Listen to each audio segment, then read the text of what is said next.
the Regional Coordinating Council has directed all MMDAs, especially staff of NADMO and environmental health officers, to take immediate and pragmatic steps to minimize the impact of flooding within their jurisdictions.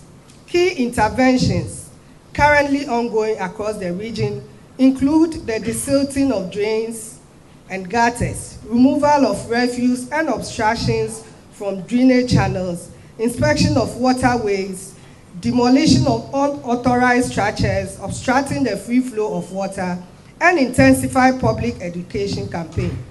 It is worth noting that rains are unavoidable and we must play our roles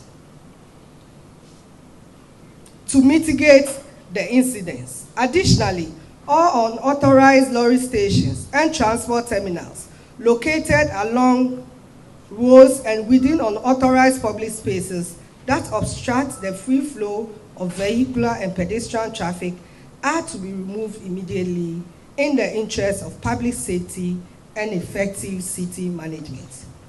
In collaboration with NADMO, several flood-prone communities within the region have been identified for close monitoring.